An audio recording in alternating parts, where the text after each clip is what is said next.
Hey guys, welcome to Mastermind Content. I'm Richard O'Dale and I like to get into the nitty-gritty of human nature and discuss what we can learn about ourselves, our behaviours, our desires, our addictions, our motivations and our dreams. What is it that causes us to tick? These are the types of questions I explore on this channel, and today I want to delve into dopamine because these built-in little neuro-drugs play a key role in motivating our behaviour. Not only that, but these little fuckers are responsible for our addictions as well.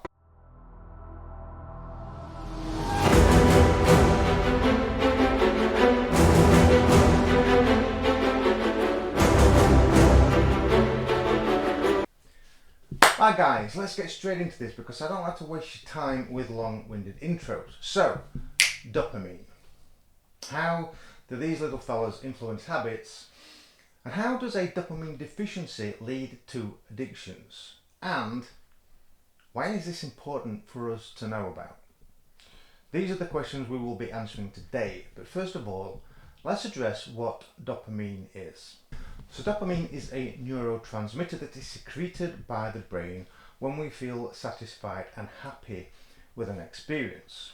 Neurotransmitters store emotions as a memory, among other things. Basically, they carry information so that different parts of the brain and the body can communicate with each other. And dopamine plays a key role in this communication process because they create memories of your responses to both positive and negative experiences. However, you don't just get a dopamine hit when you get the reward. Dopamine drives your behaviour in anticipation of the reward. You might get excited about going on holiday or going to a football match. You might be excited about meeting up with friends you enjoy spending time around. Now all this excitement is anticipatory. So dopamine creates attachments to anything the ego associates with as a rewarding experience. And that basically includes anything that brings some degree of emotional comfort, joy, pleasure or sensation. So essentially what we have here is a neurotransmitter which binds us to some attachment in the external world or perhaps a subconscious program in the internal world. So it's important to note then that attachments can be coping mechanisms, rituals or addictions. In which case it's worth pointing out that the historical Buddha noted that all attachments are the root cause of suffering. Now that's only true when attachments are destructive, and this is why we shouldn't listen to religions, because they only tell you part of the truth, because attachments can be constructive as well. And this is the important lesson that we need to learn about dopamine. If you're not creating healthy, constructive and positive habits, you're probably creating unhealthy, destructive and negative habits. And this is the point. It's important to recognise what you want, because when you want something you set an intention, and your intention binds you to a goal if you decide to go through with it. And when the ego associates things with emotional comfort, sensation, pleasure and joy, then you're more likely to perform those relevant actions.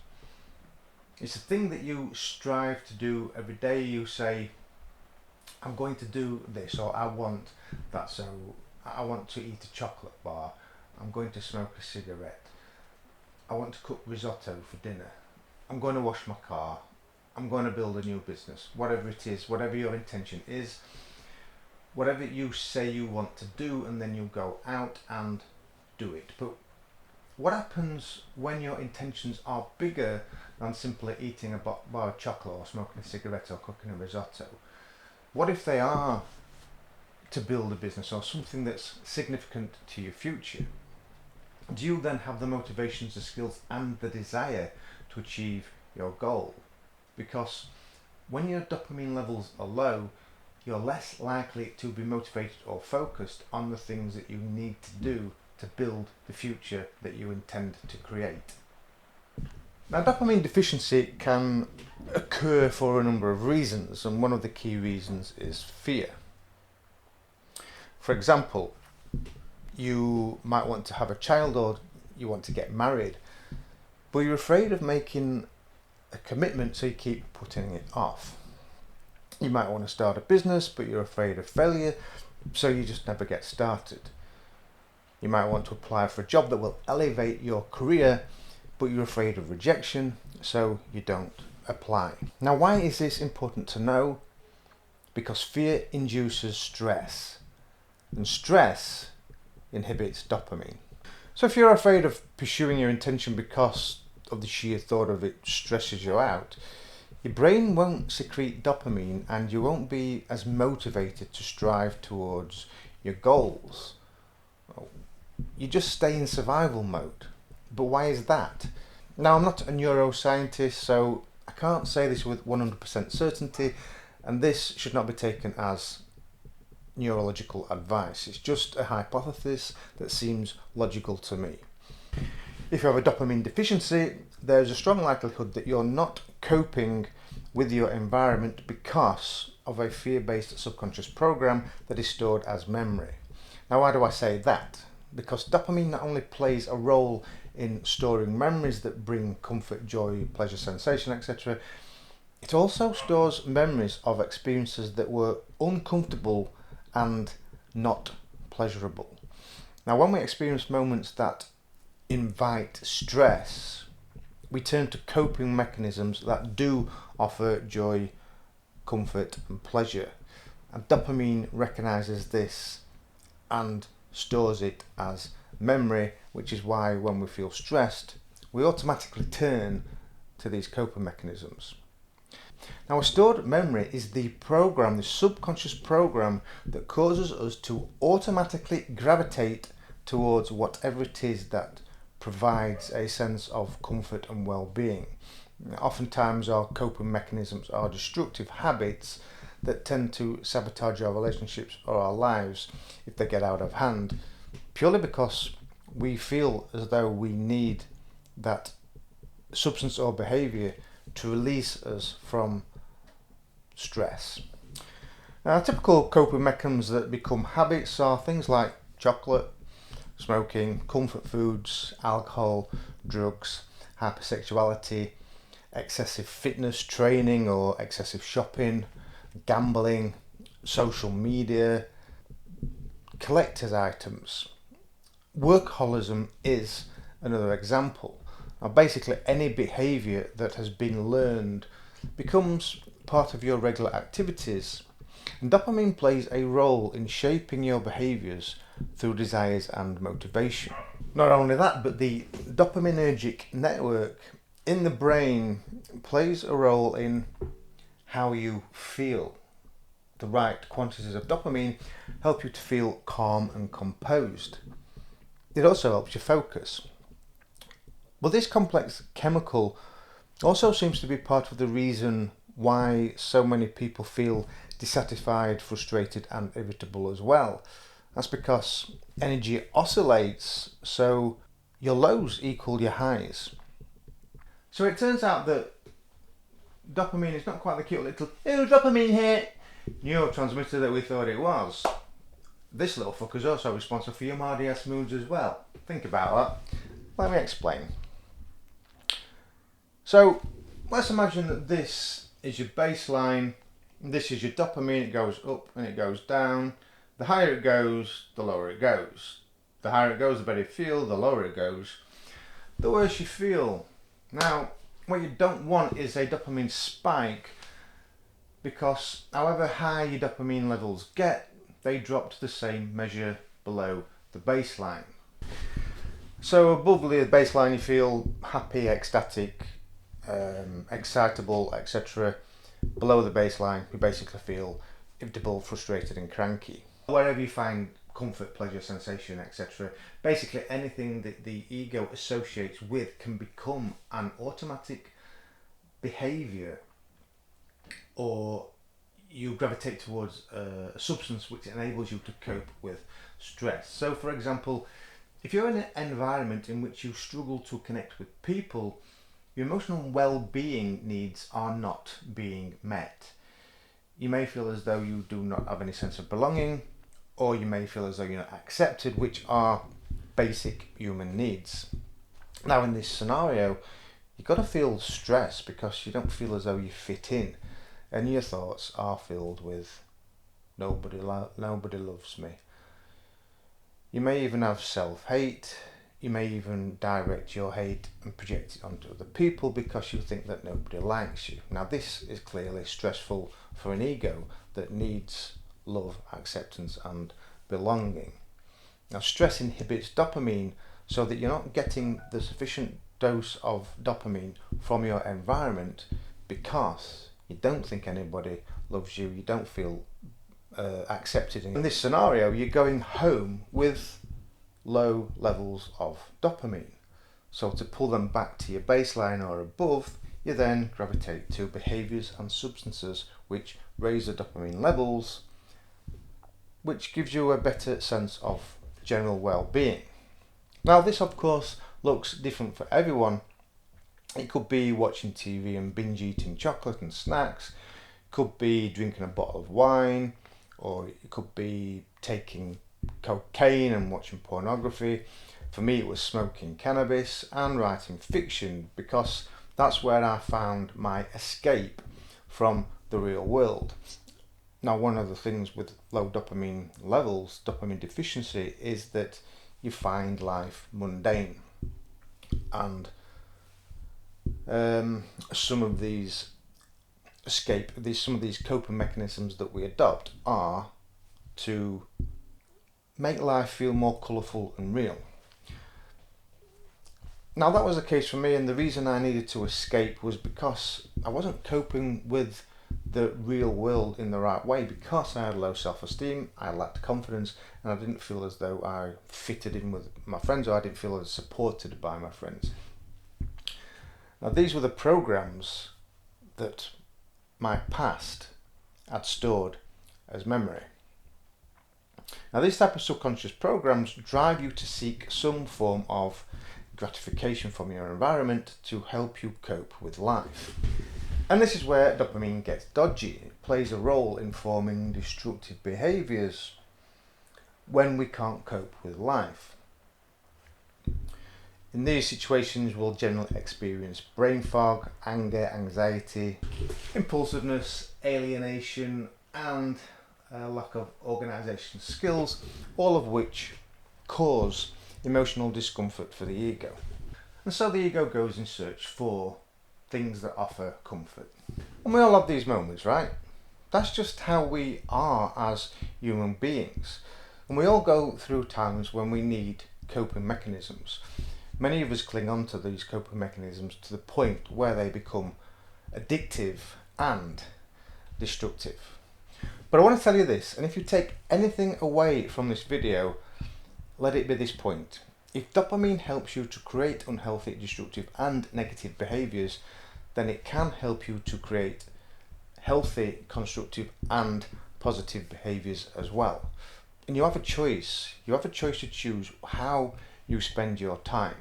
So for example, if you spend all your time working and not enough time with your family, consider whether your workaholism is a coping mechanism because you're not sure how to deal with your family. You find family life too stressful for some reason, so you use work as a coping mechanism. The solution is to be more present and engage with your family life and accept that this is your family, and all you need to really do is have fun with them, support them by being there and not just supporting them in materialistic ways. They want your love, and when you give them your love, that love will be felt back towards you, and then you'll feel more lovable. You'll feel as though you have more self-esteem and more self-confidence. Another way we can look at dopamine is that it regulates your general sense of well-being. It knows what you need to do to restore balance, to feel safe, love and belonging, and it motivates you to seek these things out. Now some healthy ways some people stir their general well-being is through intellectual conversation. Others do it playing sport or an instrument, exercise or activities such as abseiling down a mountain, surfing, there's mountain biking or just cycling. Even things like helping a stranger can give you a good sense of well-being. Baking for your neighbours or volunteering for a charity. There are loads of things that you can do to give you a good sense of general well-being, knowing that you've done something that is healthy, constructive and positive.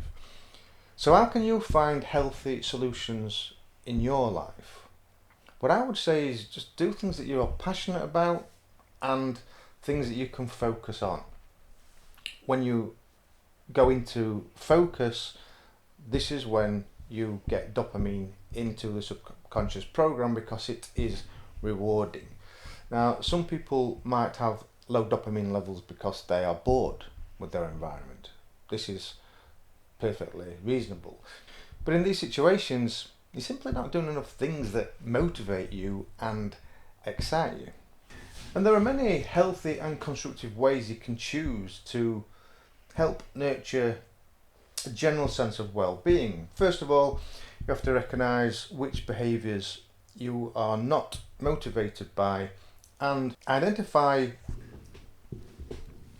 behaviours or activities that do motivate you so that you can then replace your bad habits with constructive habits. Also ask yourself, when are you not being rewarded by your environment, and where can you be rewarded by things that you do or have to do?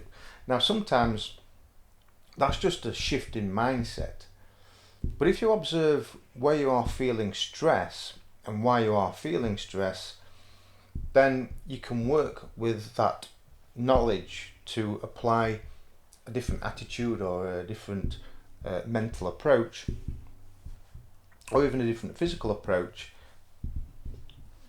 to what you're doing, so that you cope with that situation better without it causing you as much stress.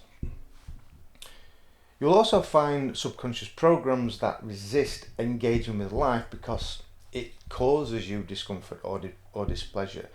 Again, this is just mindset techniques that you can use to overcome that resistance. Now, when you feel this way, the ego goes in search of things that it knows offers comfort, which will alleviate the emotional disturbance that is being created by environment. Certainly at times where you are feeling anger, frustration, irritation, annoyance, passive aggression, and so forth, it's because you have a fragile emotional structure and you get defensive and attack other people. And this is something that was pointed out by Abraham Maslow in his book, The Psychology of Being.